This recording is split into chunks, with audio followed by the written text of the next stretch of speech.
Yo, what is good, everyone? And thank you so much for stopping by the channel.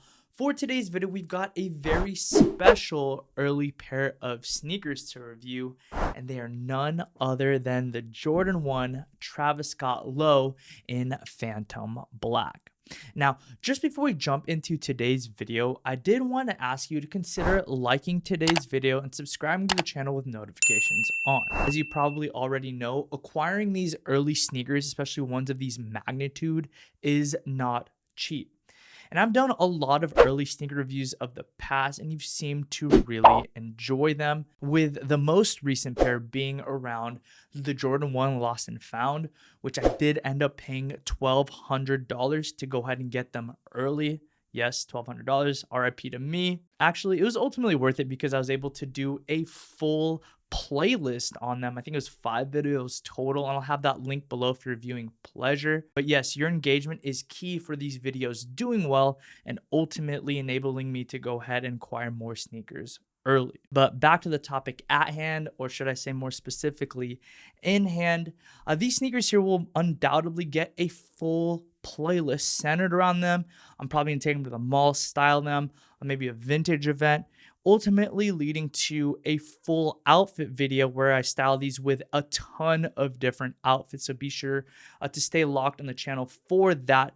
But with that being said, for today's video and for the first rendition or addition to that aforementioned playlist around these shoes, we're going to be taking a look at and discussing all of the nuances that make the sneaker uniquely itself. That way you can get a general understanding as to what you can come to look forward to when they officially release.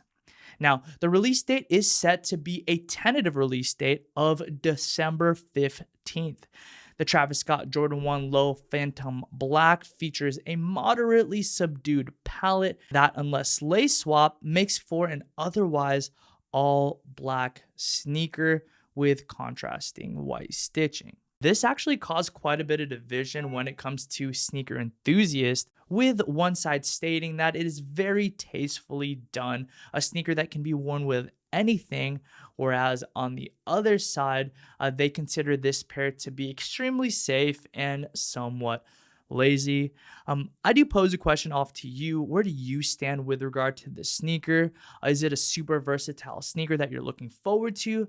Or do you fall onto the other side of the camp, looking at this shoe as just kind of a lazy release, lazy design and color palette? I'll be sharing my thoughts and opinions on the sneaker and whether or not it's worth paying resale for it later in today's video. But taking a look at the details, we've got a foundation of a standard Jordan 1. That means the materials, technology, midsole, and outsole are all going to be the same with these Jordan 1s. And the same is true with regard to sizing. I do recommend taking your true to size. I personally range anywhere from an 8.5 to a 9. These are a size 8.5 and they fit perfect. Now, as I've already kind of hinted at, the Jordan 1 Low Black Phantom breaks from a typical earth tone-ish color palette to lean fully into a monochromatic and sleek aesthetic. Using different fabrics of black to serve as looking like different hues or tones of black was a pretty creative way, in my opinion, to go ahead and add a little bit of differentiation with regard to the shoe, so it's not just an all black shoe. The slight variation of blacks is emphasized with that contrast white stitching. Hopefully the video is able to pick it up, but the variations of black are there. They're subtle, but they are detectable nonetheless when you have the sneakers in hand. Diving a little bit deeper into the Jordan 1 Phantom Black, you've got a shoe that features a toe box, eyelets, and heel panels that are comprised of a super soft brushed hairy suede. It truly is so impressive. In person, the suede looks like a rich, highly saturated black.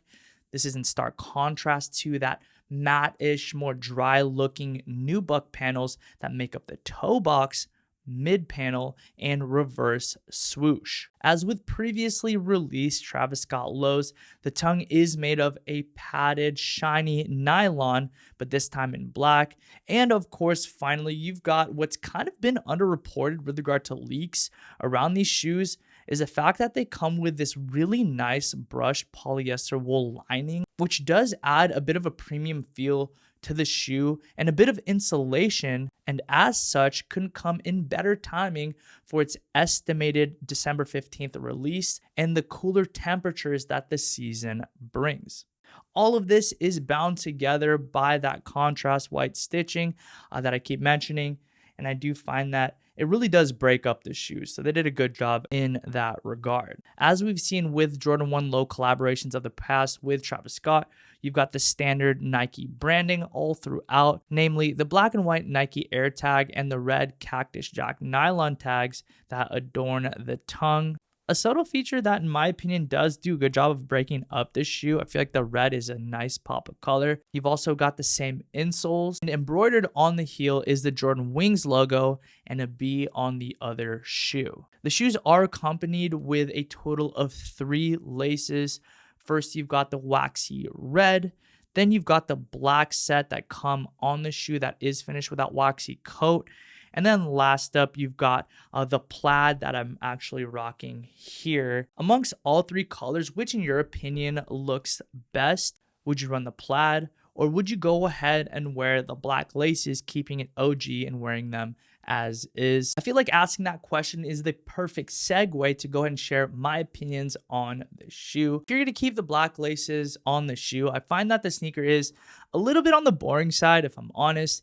Even with the white contrast stitching throughout, I don't necessarily see this shoe as a need or a pair that I'd really go out of my way to pay top dollar on the resale market for. Now, with that being said, for retail or slightly over retail, I say that they're a solid addition to anybody's rotation. I do think that they will age nicely and will definitely not show that they're dirty, which is actually mad convenient if you plan on really wearing these a lot.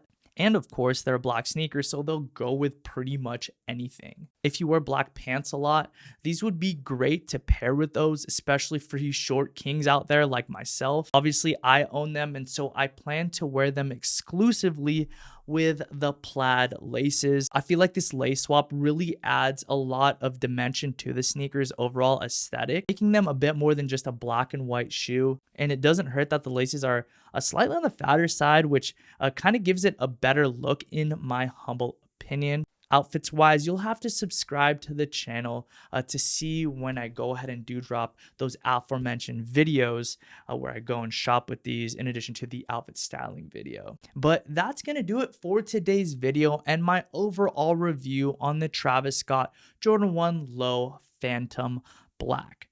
How do you feel about this sneaker? Are they a must cop for you, or is it an easy skip or flip? I'm definitely interested in hearing what you guys have to say in the comment section down below. This is the second to last release from Nike and Travis Scott, so I absolutely had to pick up this pair and review for you guys. I'm definitely considering picking up the olive pair that's coming down the line as well, which is going to be the last pair and is actually exclusive to women's sizing, but that will only be possible with your guys' engagement. So please be sure to like today's video and subscribe to the channel with notifications on. As always, it is an immense privilege of mine to get to serve you through making content, and I'm extremely humbled at the fact that you guys continue to come back to the channel. So thank you guys so much. I hope y'all have a really fantastic holiday season, and until the next upload, I'll catch you in the next one. Peace and be blessed.